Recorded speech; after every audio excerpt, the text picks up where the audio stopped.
Esta emisora les da la bienvenida al programa Encuentros con la Filosofía, para conversar poniendo en duda nuestras certezas, con la participación abierta de profesores de la Universidad Politécnica Salesiana, de la Universidad Central del Ecuador, de la Universidad Andina Simón Bolívar. Encuentros con la Filosofía. Se difunde semanalmente por las emisoras universitarias Infinito Digital, Voz Andina Internacional y Radio Faxo. Abrimos nuestros micrófonos.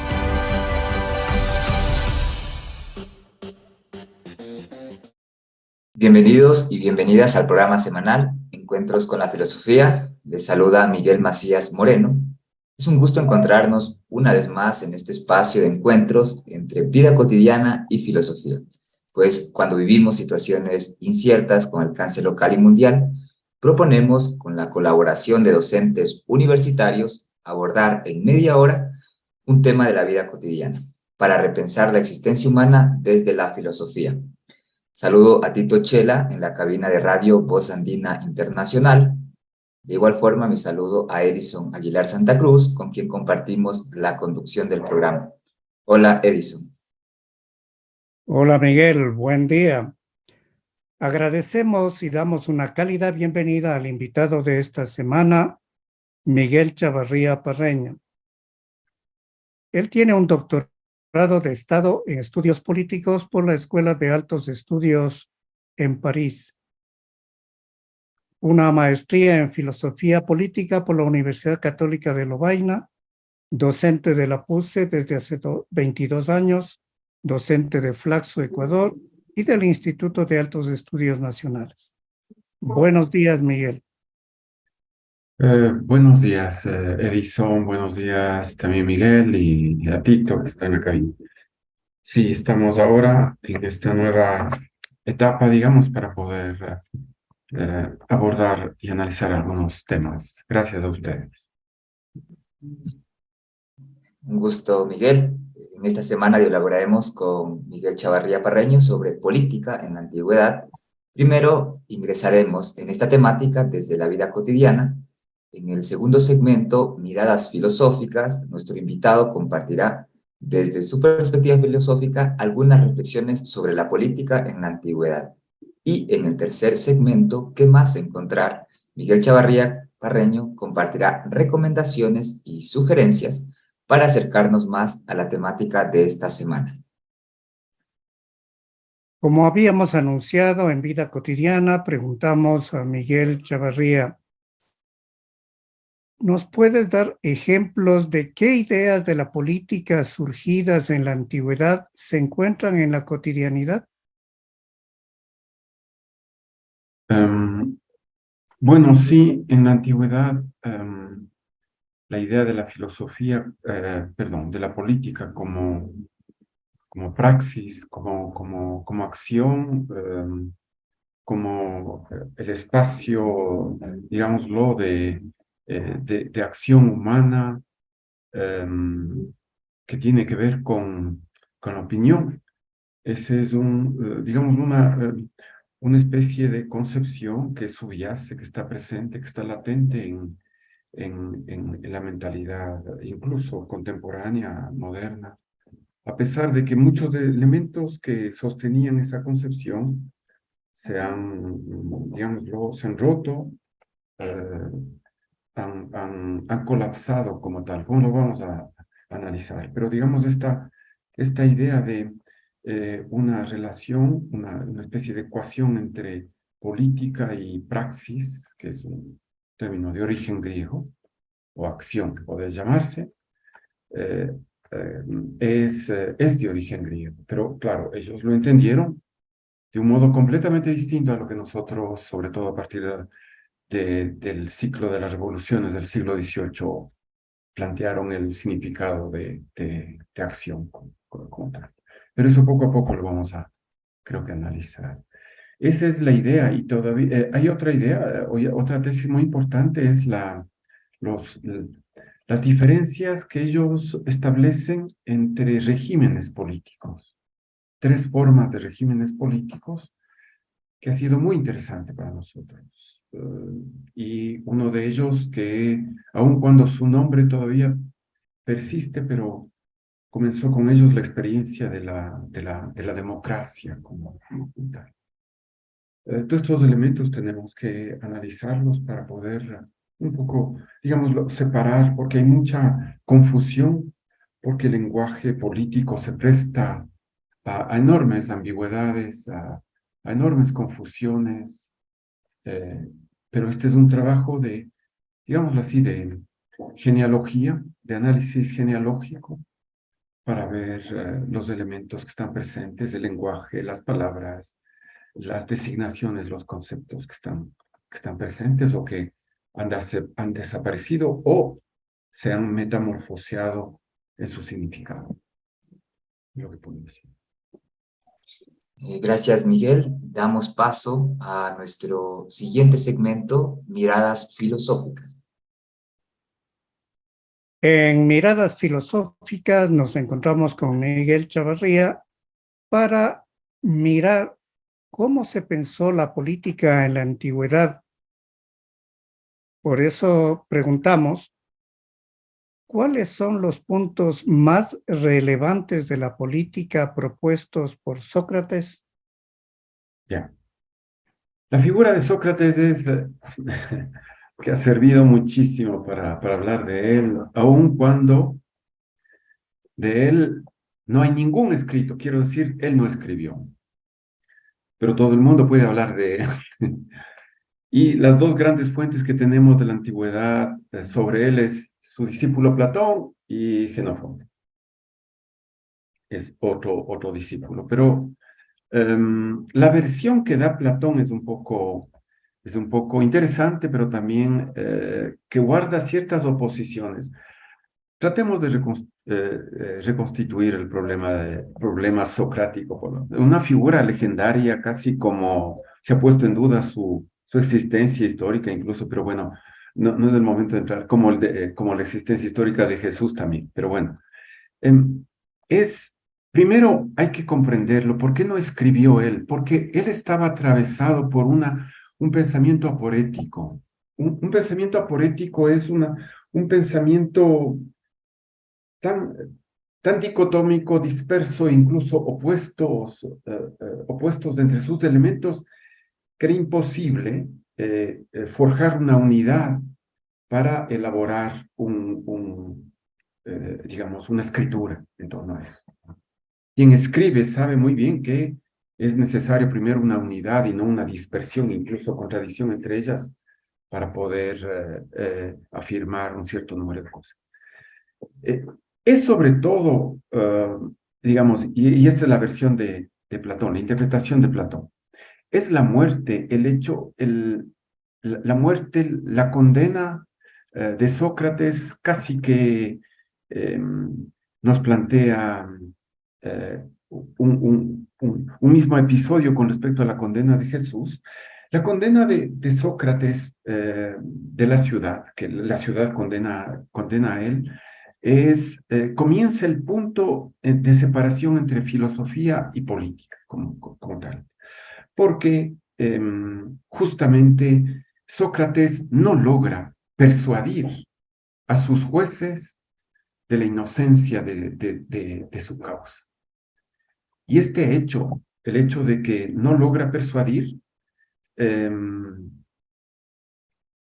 ante todo, hace que Platón se desencante.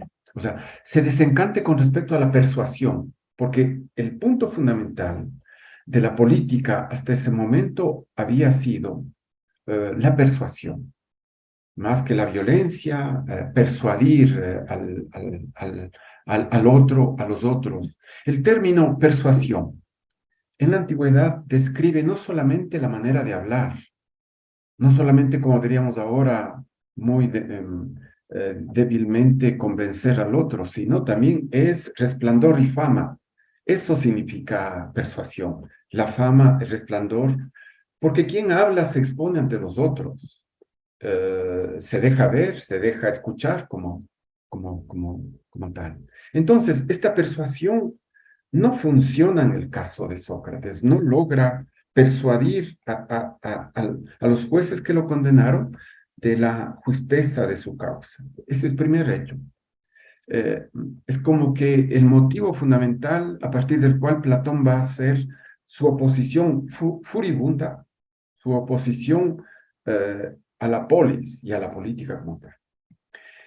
Pero la mayor contribución quizás está en el significado socrática, la contribución socrática radica en la mayéutica. La mayéutica es, digámoslo, se puede traducir como acompañar en el alumbramiento a alguien, una especie de labor de partera. Sócrates concibe el hecho de que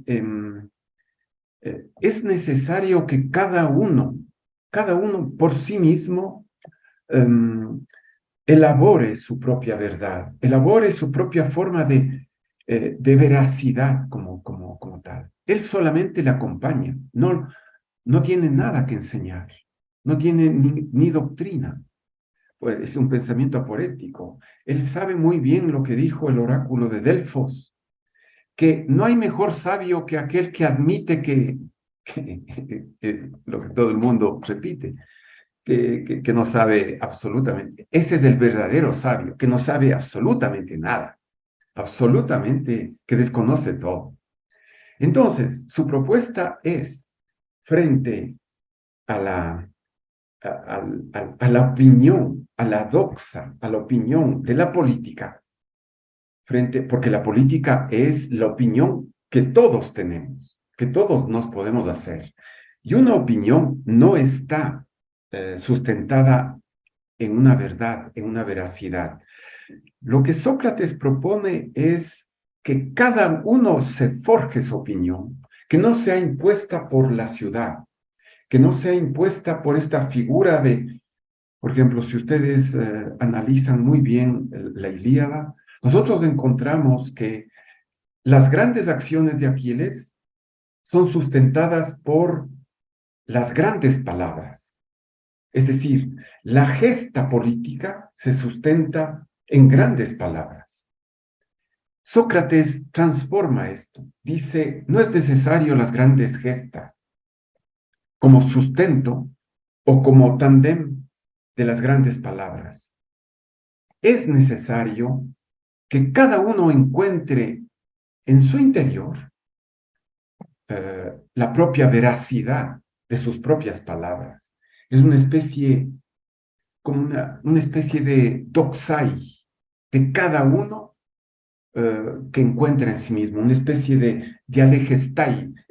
Se traduce dialegestai como diálogo, pero en realidad significa una mayéutica, una especie de parir, una especie de dar a luz que cada uno lo tiene. Y esto no es solamente una cuestión pedagógica como tal, sino ha servido mucho para la pedagogía, pero creo que podría decir hasta aquí esto que me parece fundamental, que vamos con Platón esto va a cambiar por completo. Sí, justamente la siguiente pregunta es sobre Platón. ¿Cuál es la comprensión platónica de la política?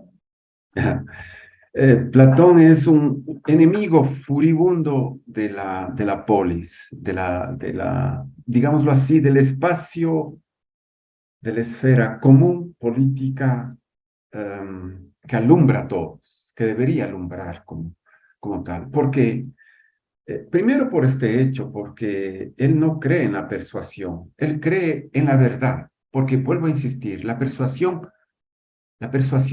no contiene elementos de verdad.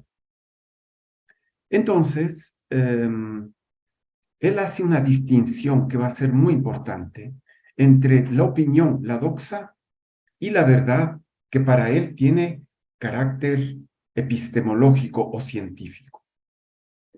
Entonces, para Platón está el hecho de que el mundo de la política, por lo tanto, el mundo de la acción, no tiene ningún grado de cientificidad.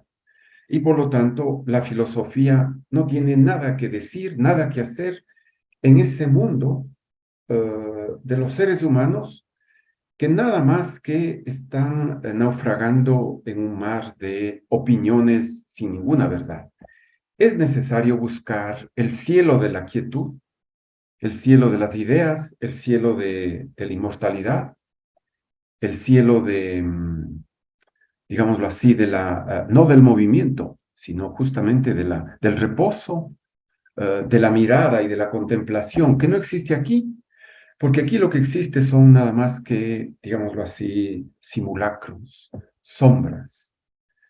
Y por lo tanto la verdad es un esfuerzo no de todos, no le corresponde a todos, es un esfuerzo exclusivamente del filósofo que en una meditación solitaria, porque la persuasión para la política significa la presencia de los otros y ante los otros. En cambio, con Platón nosotros tenemos el descubrimiento extraordinario de la vida del bios teoréticos, que es la vida intelectual, la vida teórica, podríamos llamarla así, pero como vida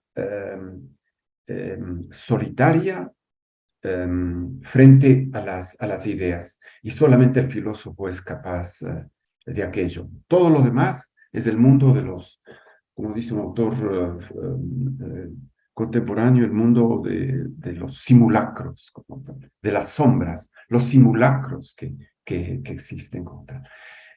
Esta innovación, este descubrimiento, porque fue un verdadero descubrimiento de la vida teórica, porque si ustedes revisan otras civilizaciones anteriores, ellas nunca registran ni el imperio persa, ni antes del imperio persa, los medos, tantas otras civilizaciones anteriores, los asirios, caldeos, nunca habían mencionado, por lo que nosotros conocemos de los grandes historiadores y de los grandes, digámoslo, antropólogos de la antigüedad, no tenemos esta distinción que va a ser fundamental para nosotros. No encontramos en ello.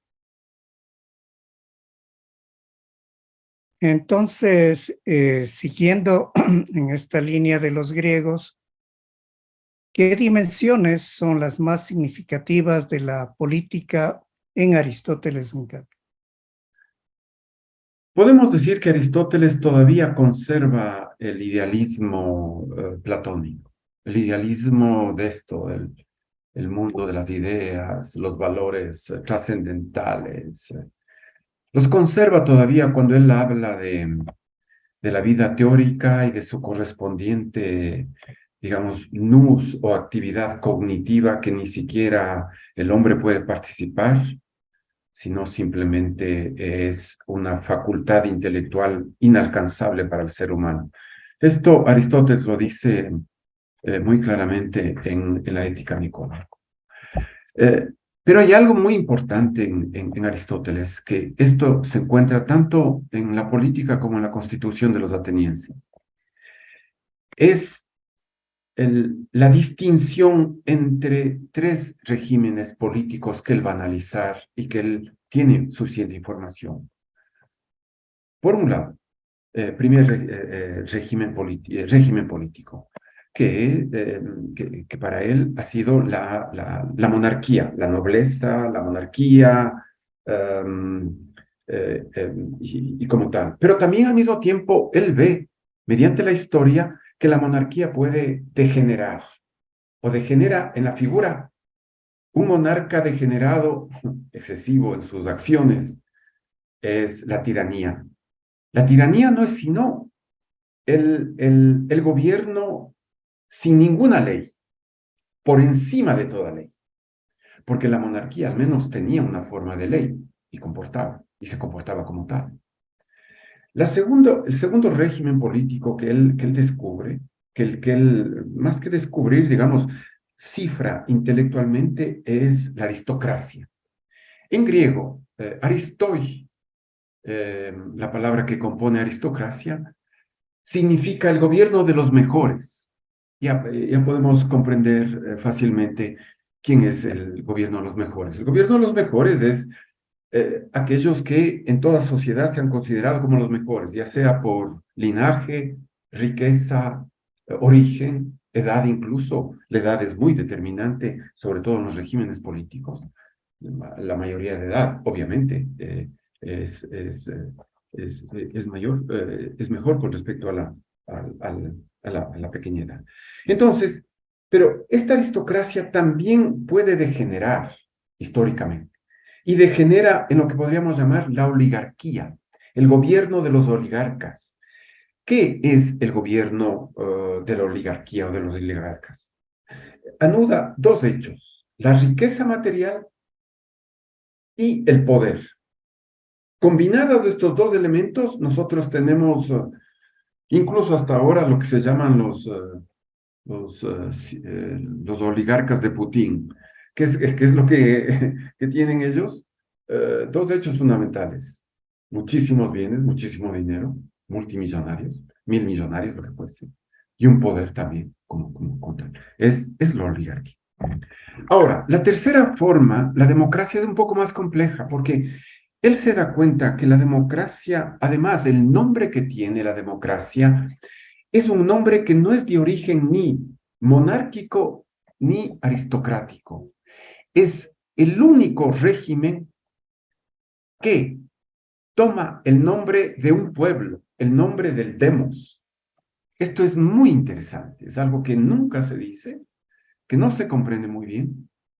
Demos, democracia, significa, bueno, todo el mundo lo dice esto, gobierno del pueblo, pero es el único régimen que ustedes van a encontrar en adelante y para siempre que hace alusión a una forma de aquellos que no tienen títulos naturales para gobernar, como fueron los dos primeros regímenes. Me hago comprender, porque el rey, la nobleza, lo que reivindica es su linaje para gobernar. La aristocracia lo que reivindica es su riqueza. Y eso es una idea muy común. La cuestión de la democracia es el gobierno de aquellos que no tienen parte en la ciudad, de aquellos que no son nada. Literalmente no significan nada para la comunidad. Y este fue el gran descubrimiento, no de un genio griego, no de un genio occidental, sino fue una innovación que solamente ese pueblo pudo darlo con respecto a otras formas políticas que siempre se basaron en formas aristocráticas o monárquicas como tales. Esa es la gran innovación. Pero bueno, perdón, hay algo que me he olvidado. La democracia puede también, a su vez, ser un gobierno de exceso y se transforma en lo que podemos llamar una oclocracia, una especie de gobierno de la mayoría, del populacho, de la turba, del populacho, además, que no reivindica sino deseos de comer, deseos de espectáculo en general. Así es juzgado, así es visto en la antigüedad. Perdón, no sé si tenemos tiempo, solamente 30 minutos, perdón. Ay, nos falta también Cicerón, creo, ¿no? Sí, justamente queríamos preguntar sobre cuál es el papel propuesto por Cicerón para la política. Y yo siempre he pensado que Cicerón es el ser extraordinario, más político, o sea, con todo el respeto para Platón y Aristóteles, pero primero porque él se sitúa en un momento de transición entre la República Romana y la emergencia del Imperio Romano. Es un punto fundamental, un punto que hay que comprenderlo bien. Pero él plantea que el hecho de que no es la democracia, ni la aristocracia, ni la monarquía la forma apropiada de gobierno, sino la república. Porque la república es un gobierno mixto que se compone de estos tres elementos que acabo de mencionar y que los griegos ya lo conocían. Es una forma mixta, una mixtura de aristocracia, de realeza, aristocracia y de democracia. Y nosotros tenemos las grandes instituciones romanas como tales. Una realeza que casi no sentimos que sea una realeza, un senado que agrupa a la aristocracia y una plebe, perdón, no plebe, populus. El populus que tiene el poder colectivo. El Senado tiene la autoridad como tal. Y esto, para él, la República, todos sabemos, perduró durante 1000 años, es decir, 10 siglos. Es el cuerpo político más longevo de toda la historia de la humanidad. Pero además unido por un lazo jurídico, un lazo de, como podemos llamar, el jus gentium, el derecho de gente. La mentalidad romana es, ante todo, una mentalidad jurídica, mucho más que los griegos, en realidad. 10 y 27 como tal. Ese es el gran aporte. Pero hay una tesis que me gustaría, pero es que son tantas cosas y tan poco el tiempo, pero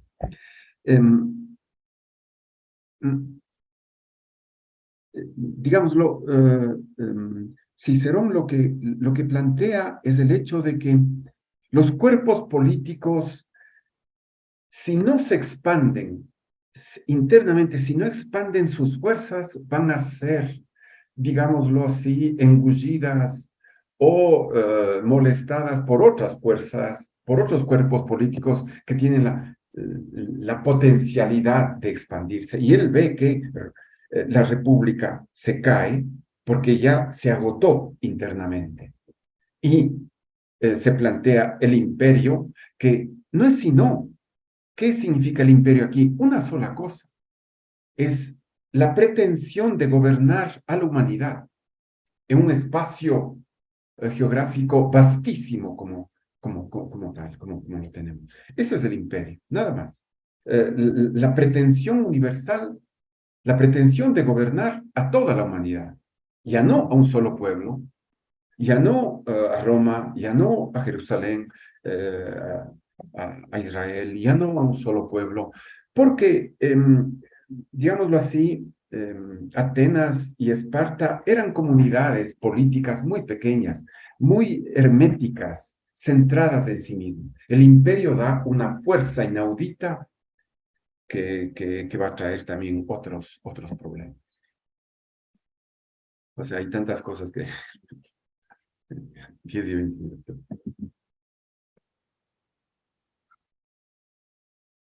No sé. En este Ahora nos encuentro, trasladamos al tercer momento, que más encontrar para indagar cómo continuar las reflexiones acerca de la política en la antigüedad. Miguel, por favor. en este encuentro con Miguel Chavarría conversamos sobre la comprensión cotidiana de la política, luego compartió los puntos principales de Sócrates, Platón y Aristóteles y Cicerón vinculados a política. Ahora solicitamos brevemente sugerencias y recomendaciones para profundizar en esta temática. Lo que yo puedo recomendar es la lectura de los diálogos, los primeros diálogos de Platón. No hay mejor acompañamiento que los diálogos de Platón. Nos guste o no algunas cosas, estemos de acuerdo o no con Platón, pero no hay mejor acompañamiento. Por ejemplo, diálogos que son de 5 o 6 páginas, pero que son una profundidad de pensamiento, una maravilla. Sobre todo, por ejemplo, la defensa de Sócrates. Yo les invito a leer. La defensa de Sócrates, el Fedro, el Gorgias, sus debates con los sofistas, y ahí encontramos un mundo desconocido, porque ahora ya nadie lee, mucho menos ya nadie lee en griego, ni en latín, ni mucho menos de estos autores, porque creemos que son, digámoslo así, que pertenecen a una edad casi anacrónica y que ahora hay otra literatura. La literatura ahora es una literatura muy más, bueno, no toda la literatura, evidentemente, pero hay que regresar a los clásicos para poder comprenderlos, sobre todo los diálogos. Estos diálogos son hermosísimos, pequeñitos, pero que dejan siempre una reflexión enorme como tal. Y los otros clásicos, obviamente aquí hay que nutrirse de ese pensamiento, de buenas traducciones como la Ilíada, hay que comprenderla bien, la Ilíada. No es solamente una cuestión de mitos y de nombres y personajes como tal. Perdón, Edison, que creo que quieres decir algo. No, Miguel. si falta alguna recomendación, adelante. En honor al tiempo, creo que eso es lo que podría decir. Ya. Concluimos este encuentro semanal con la filosofía, con nuestro agradecimiento a ustedes, radioescuchas, al invitado de esta semana, Miguel Chavarría Parreño, y a Tito Chela en la cabina de Radio Voz Andina Internacional. Recuerde, recibimos sus comentarios y sugerencias al correo electrónico encuentrosconlafilosofía@gmail.com. Hasta el próximo encuentro con la filosofía. Agradecemos su sintonía a Encuentros con la filosofía. el programa que impulsa el filosofar como acción compartida desde las radios universitarias. Les invitamos a compartir las próximas emisiones de Encuentros con la filosofía por esta emisora.